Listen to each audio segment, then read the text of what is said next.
And the winner is... La La Land. Sorry, I'm just having a bit of a Warren Beatty moment there, right? Yes, I'm Andrew Barron, and these young people have had their arms twisted to come and share their innermost thoughts about the JP2 Awards, just amongst several hundred people. So no pressure. Would you like to just introduce yourselves and just tell us a little bit about yourselves? Yeah, I'm Joshua Nicol, and I'm from St Patrick's in Dipton. And for the last year I've been doing the John Paul II Award, so that's probably why I'm here. Hi, I'm Ethan. I come from St Anne's Parish in Harlow Green. I live in Lowfell, around St Peter's Parish, and I've been playing music for my John Paul II Award. I'm Charlotte, and I'm from St Joseph's Parish in Sunderland, and I've been doing singing and brownies for my John Paul II Award. Hi, I'm Katie Hart, and I'm from St Bede's Bedlington in Northumberland, and I've been doing altar servant and charity shop work for my John Paul II Award. Brilliant, that's a good start. Well done, folks. What I'd like to do is just ask you a few questions really about your experiences that you've had over the last couple of years. But I think we'll probably need to start at the beginning, which is a very good place to start. There's a song in there somewhere. So Josh, would you want to just tell us a little bit about how you found out about the award? Well, I'm part of the Diocese and Youth Council, and so I heard about it first through one of our meetings, and then again through Father Paul, who was speaking at the source at the cathedral. So I guess that's how I found out about the award, and it just really interested me, and so I decided to ask about it within the parish and the deanery. Brilliant, thank you. And I know you've all been involved in just lots and lots of different activities. I know you've done social things, and you've also been involved in faith activities, been involved in working in church. But maybe if we just have a little bit of talk about the things you've been doing socially. I know, Charlotte, do you want to pass the... Charlotte, you're from St Anthony, or you're an ex-St Anthony's girl, aren't you? Yeah. So that's Sister Josepha, isn't it? Yeah. Never mind. she's a legend, isn't she? She is, so she's been, legend. she's been keeping you right for the last couple of years. Oh, definitely. Yeah. Okay, excellent. I know you've been involved with the brownies as one of your social activities. Do you want to just tell us a little bit about that? So I've been helping at the brownies for about 6 to 7 years, and it's every Monday night. And I did my young leadership award, and then I'm working towards my adult leadership to run a known unit. And we just do range from 7 to 10 year olds. We just do different activities and badges every week. So what do you get from that? I feel like I come down to their level, which is sometimes quite good. Because if I'm at uni all day and I can just go to brownies and just talk about their little school day and talk about absolute nonsense, but it's fine because I'm with 7-year-olds. Brilliant, thank you.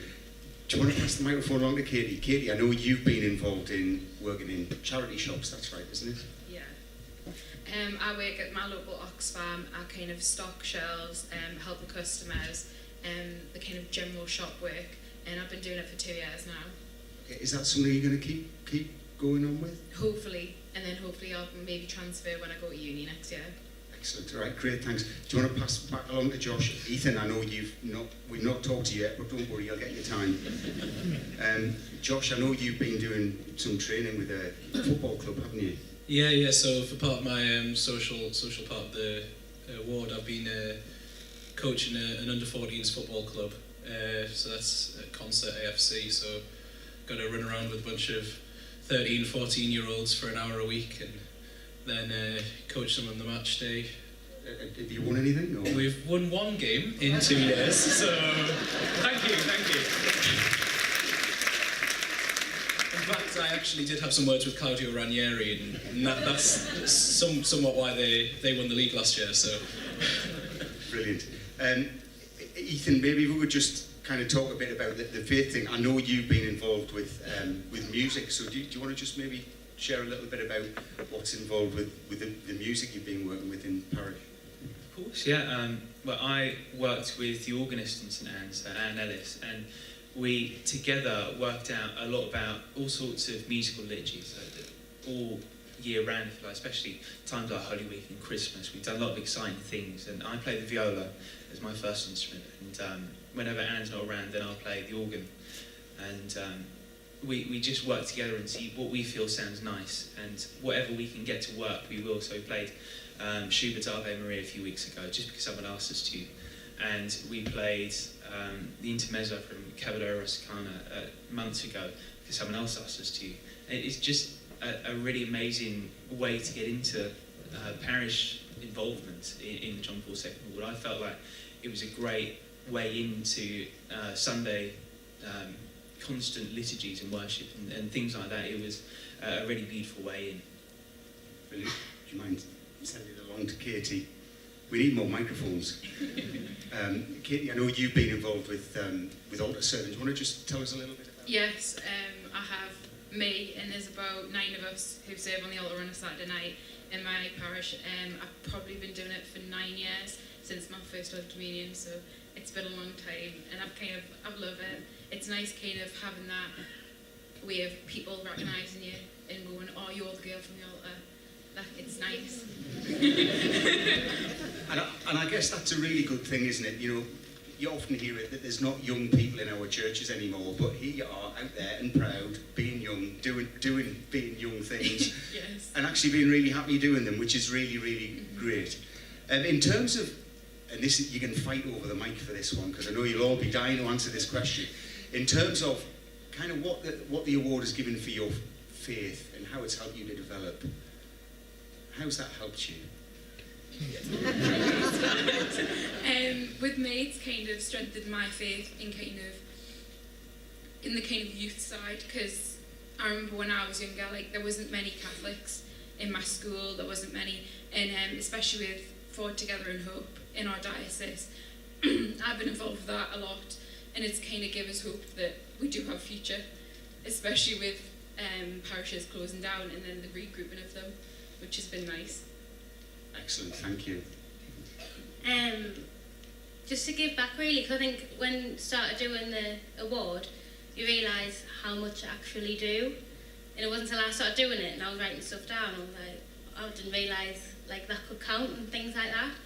And like through growing up through the church, and it's like a church community, church family, I feel like I'm giving something back. For me, the award was more about an understanding of the church. So we get an awful lot through Catholic school growing up about what the church means for Catholics. But the award for me was more about what church meant for me and my understanding of Catholicism and my faith, and what it meant to go to Mass every Sunday, or what it meant to go on Good Friday. Things like that I really had to have an understanding for, to perform and play music to help people sing at Mass.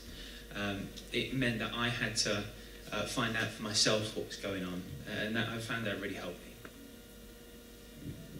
I think, yeah, something different to what everybody said as well is the accountability that comes alongside of it. I mean, obviously, some people have been to church before, some people have been walking into a parish for the first time with this award, and I think just having the knowledge that somebody's there and they're looking after you, but they are going to also chase you up when you haven't been to church for a couple of weeks, and I think it's just nice to have that, like, the foundation of faith that's going to be running through the entire award, and also then after the award it runs through your life, really, I think. So it's just planting the seeds, I think, this award, and I think it's doing a really good job. Brilliant, thank you. Just to really finish off is just to say, you know, if there's young people out there and they're thinking, should I do the JP2 award, what would you say to them? Do it. If you like, it's a bit similar to Pascal's wager for the unbeliever. It's if you don't think anything can come out of it, then all right, well, you're going into it with the wrong mindset. But if you think there's even the slightest possibility that maybe you get some enjoyment out of it, or maybe you get something for your CV, or whatever it is that you're hoping to get out of it, see where it goes, pursue it, and see where that leads you. You've got nothing to lose. Definitely do it just for your self-gain, like just to kind of explore it, even if you're unsure, just go for it and see where it takes you. Well done, guys. I think you've done an amazing job.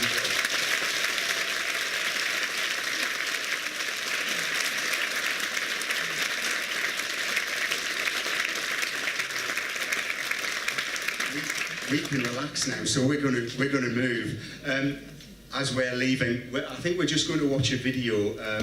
There's a short video being put together just to give you a bit more of an insight into the kind of things that our young people have been doing over the last couple of years.